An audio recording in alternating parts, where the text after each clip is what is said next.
Who are you? Where do you come from? Where are you going? These are the questions some in the West are asking about a group of nations in the developing world who are trying to synchronize their endeavor to boost growth and have bigger say in global finance. In the latest installment of the magazine The Economist, a question is asked, what's the point of BRICS? 14 years after the group came into being, what's the point of BRICS? The West asks.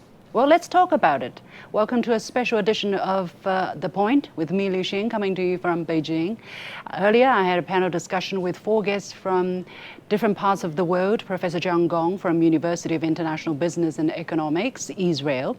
Charles Okechukwu Onunaiju, Director of the Center for China Studies of Nigeria. Gert Johannes Grobler, a former senior diplomat of South Africa, and Professor Klaus Larres of History and International Affairs of the University of North Carolina, Chapel Hill. Here is our discussion.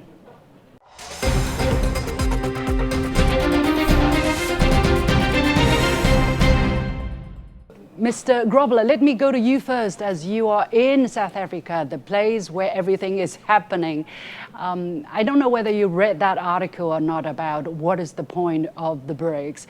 What is your, to me, that says a little bit about how the liberal media is covering the grouping that's important to developing countries, and increasingly.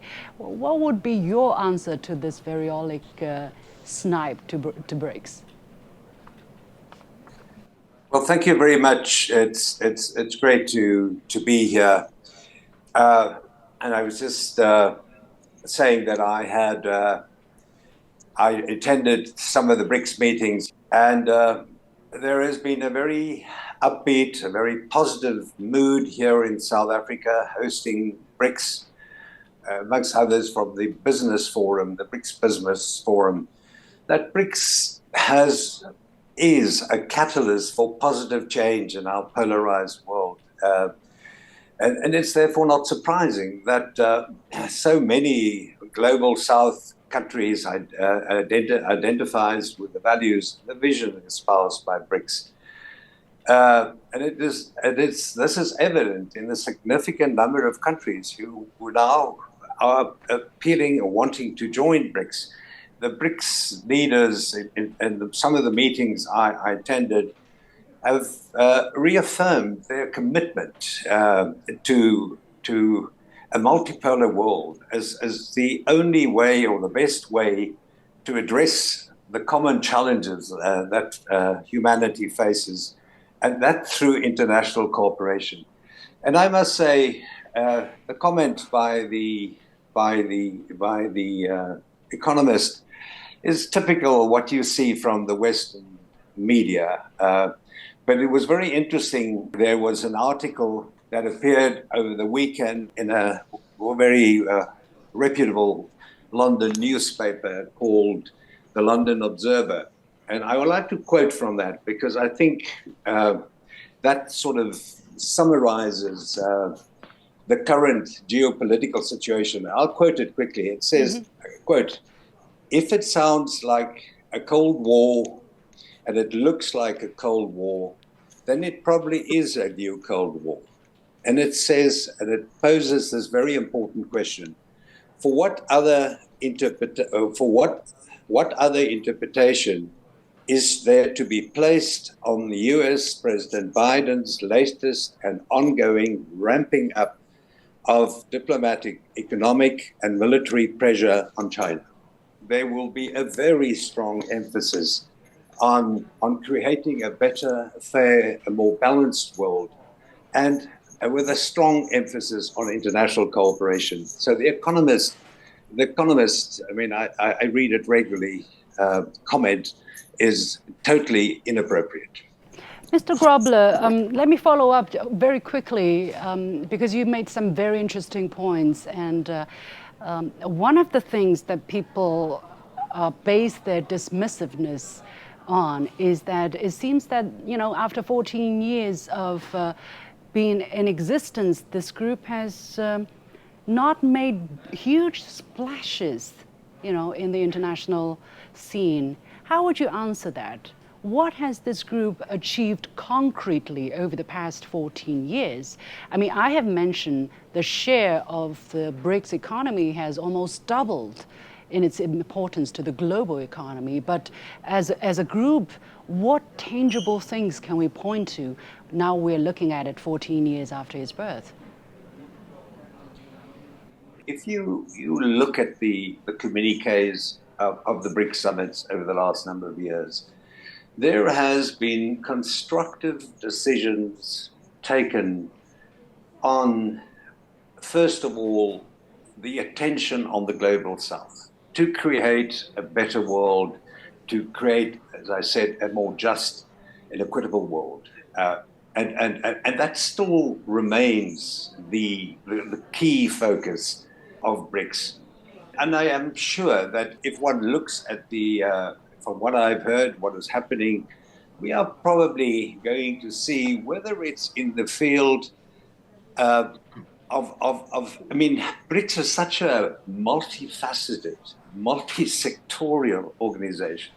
And if you look at the number of meetings, but not only meetings, but decisions that have been taken, and one would need time to unpack all of this, whether it's in the field of a trade, investment, whether it's health, whether it's digital. There are umpteenth number of mechanisms. And in fact, this year, as was the case last year in China, there were more than 200 meetings of BRICS mechanisms, which all took concrete, tangible decisions. We have a representative from one African country who is very interested in joining the BRICS, and let's get their perspective. Mr.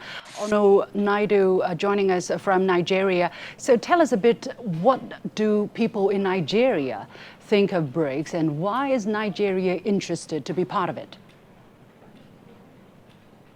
Thank you. Thank you for the privilege to be on the point, a very unique platform to advance a discourse on a global scale. For us in Nigeria here, right, even before this summit, there has been quite a lot of discourse, written articles written in several leading Nigerian newspapers by several well-known Nigerian figures, demanding that the country take its place in BRICS, insisting that Nigeria should go in that direction. So there has been a popular understanding among Nigerians that Nigeria should get involved in the BRICS mechanism and make contribution, and as well engage in opportunities provided by BRICS. So I can assure you that there is a groundswell of positive view of BRICS among Nigerians. What kind of opportunities are Nigerians looking into specifically?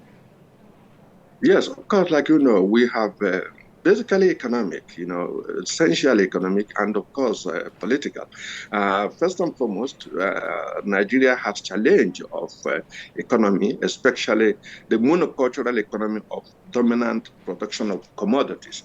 So, of course, the BRICS will offer us a serious opening in terms of economic diversification. Economic diversification has been a key theme, has been a major theme of Nigerian economic construction for several decades, breaking out from essential export of commodities, natural commodities, especially oil, been a huge distortion. So the idea of BRICS is something people thought is going to give us a broader market, and it will also open us up to inflow of investment from diverse sources, and especially, as you know, China is a critical strategic partner for Nigeria, and other countries in the BRICS are also a very important destination for Before I forget, I do want to follow up with one more question, and Mr. Onunaiju, why not enhancing your trip with the G7, with the developed countries, which can buy more of your products? Why the developing countries, which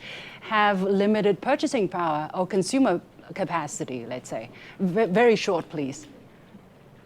Well, you may wish to know that in the past 50 years or so of post-independent Nigeria, the structural nature of our economy, which is tied to the West, has generated a lot of distortions. And like I told you, has simply boxed us into producing only commodities, and which has not helped the economy. We have this stranglehold of commodity economy, especially export of oil, which takes in almost 97% of our foreign exchange receipts. So there is a challenge to diversify this.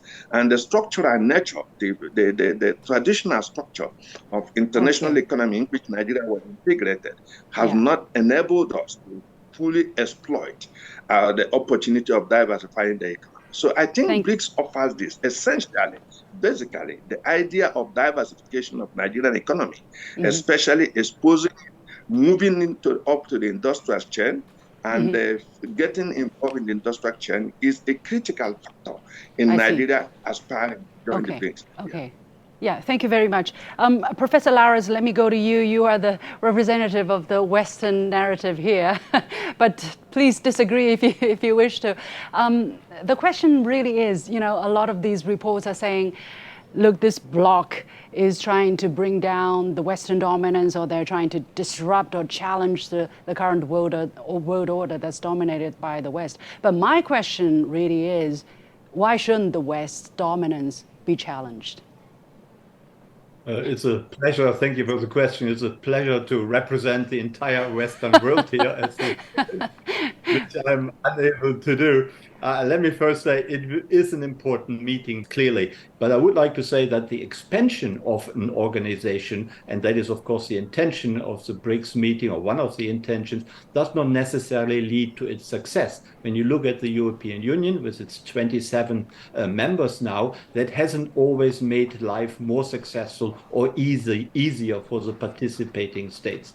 And then also what we see in the media... What do you base your doubts on? Why do you think it's not a short result? No, that's because now you have 5 members. They can relatively easily communicate with each other and talk to each other, despite certain tension, for example, between India and China. But it is easier to discuss things among 5 members than among 10 or among 20 members. This makes life simply more complicated. Look at the United Nations, for example, at the General Assembly. Look at also, partially at least, at the European Union with 27 members. It simply is more complex and needs a greater effort.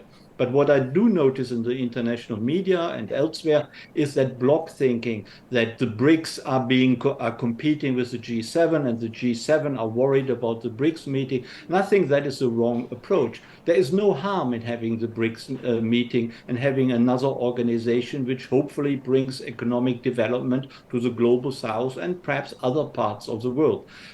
So I think that thinking in competition between the G7 and the BRICS is really misplaced. Both blocs, if we call them blocs, both organizations should really try to cooperate with each other for the sake of the global south, and of course for other countries as well. And that, I think, should be one of the objectives of the current BRICS meeting, to perhaps reach out to the G7 and find common ground and common cooperation to the benefit, in the last resort, to all of us.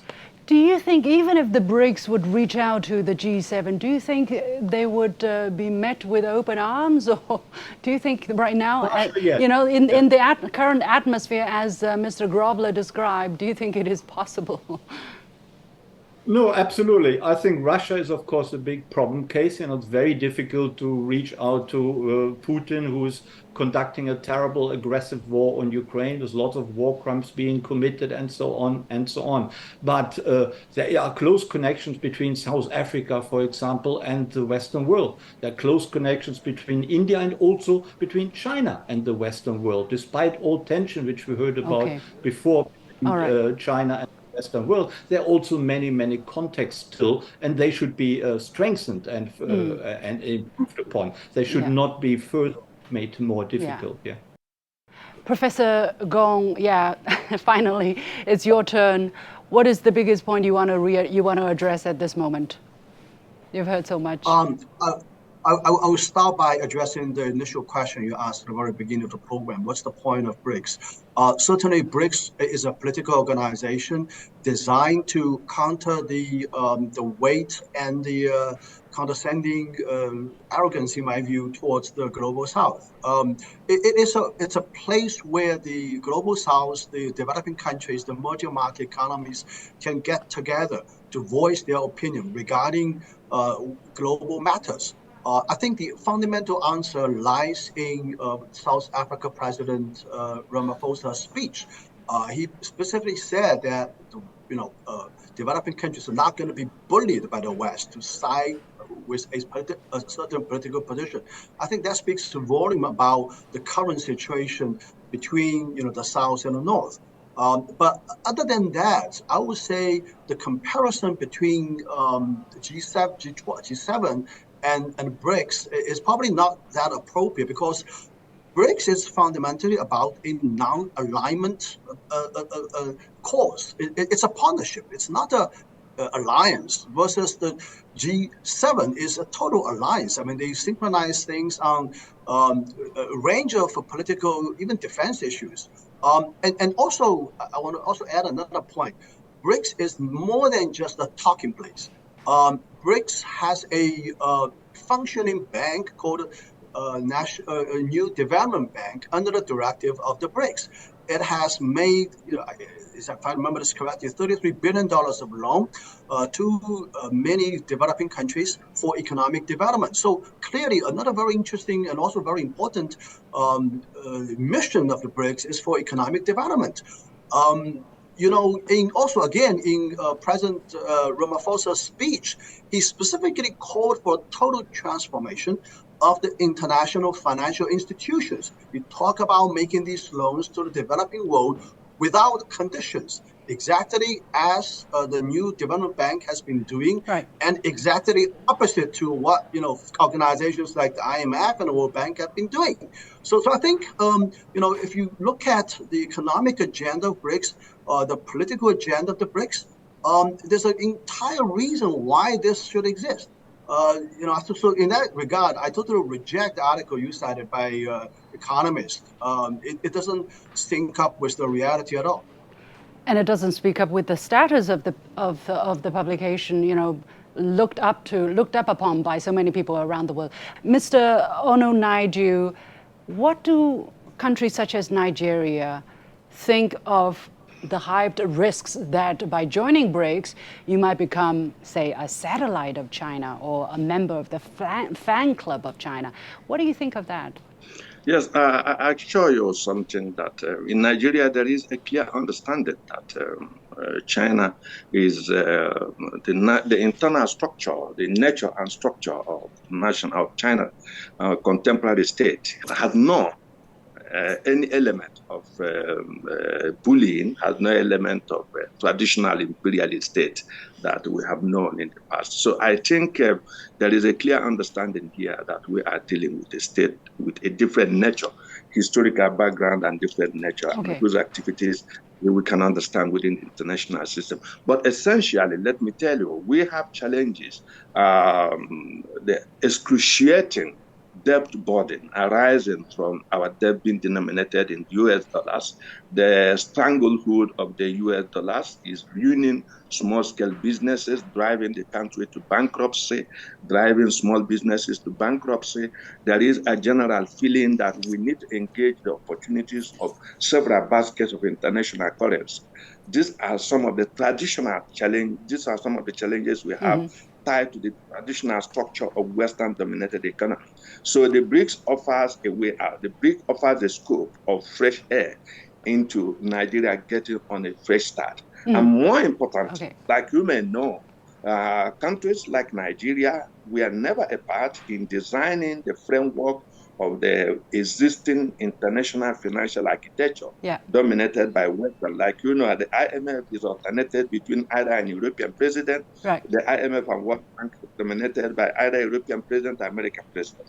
So I think this for us means getting engaged with drafting the essential framework of international financial architecture. So being at the table, having your imprint at the table for us is a good start. And BRICS offers that kind of historic starting point for us. And that, for me, is an essential aspect of Nigerian vision to become part of BRICS. And not just Nigeria, but several African countries and developing countries. Yes. Thank you. Mr. Grobler, what is your reaction to the doubt that when the group becomes bigger, it's more difficult to come to consensus and take actions? No, BRICS, as I mentioned before, and some of the other commentators also mentioned, has really accomplished a lot in terms of economic development, general development, health, and so forth. So that will continue. The expansion of BRICS is a fact. It's something that's going to happen. For admission, there are various models on the table, but I do not have a problem with the expansion of BRICS in the sense that we of the world population belongs to the developing world. And the role of BRICS is to create a role and extend the voice of the developing world. It's not that you're going to have 40 countries being part of BRICS. It's going to be a well-planned, well-organized, phased-in expansion. Okay. But in the end, BRICS will be better equipped to deal with the kind of problems that the world, the developing world is experiencing, and mention was made of the need to restructure the international multilateral order, whether it's the UN, whether it's the World Bank, IMF, all those things. And that will be the main focus of BRICS as we move forward. Professor Larres, do you think the West has a lesson to learn in how they neglected the BRICS for years, and all of a sudden realizing that it's a full-grown boy, 14-year-old? Well, definitely. I mean, the West did neglect Africa, for example, also South America. They woke up to the fact that they did so when other countries, for example, China and also Russia, moved into these continents and created lots of working relationships, lots of friendships, lots of influence and power base there. And that, of course, woke up the West, said, oh, we overlooked these continents. And that was a good thing, because neglecting Africa and South America, for example, was certainly not something to be proud of. But the West has been made aware of that, is trying to catch up. And whether the BRICS is already fully grown up, we will see. You know, and whether the a robust, hot-blooded teenager. whether the extension of BRICS will lead to something positive, we will also see. Okay. I think the proof is in the results. And if the results are positive, if it really leads to a lot of more economic development of the global South, then I think it was the right thing to do. But it really needs to be proven. So far, we talk about expansion, what it might bring about, what the result might be. We want to see the results, hopefully, in a few years, and not in 10 or 20 years, but in the next few years. Okay. Professor Gong, finally to you. People would say we have the United Nations. We have already many, many international organizations, including ones grouping developing countries. Why is BRICS special? And also to Professor Larres' question, how can we prove to the world that BRICS can make a difference? Well, I think BRICS is unique, as I said, more than just a talking place. You know, it's a place where actions are taking place. I think for most African countries, as well as developing countries, the economic development is the first priority. In that regard, BRICS, ACA, the NDB, the New Development Bank, have already taken actions. as a matter of fact, what sets it apart from regional organizations with developing countries? For instance, the African Union. We have African free trade agreement as well. You know, various mechanisms to group developing countries. But what is special about BRICS? Is it transcontinental? Is it because of its differences? Exactly. It transcends geographic boundaries. It represents the voice of the global South. Represents Africa, represents South America, it represents many developing countries in Asia, the Arab world as well. There's got to be a more of a voice in consensus developed from that very large block of the world, encountering the influence, encountering the total dominance of these developed countries, the G7, for example, the 7 richest countries. We have to. Making orders. We have to leave it there. No wonder the West is paranoid, is afraid at this moment that BRICS may grow too fast, too strong. We have to leave it there. Hard work is in the details and in unity.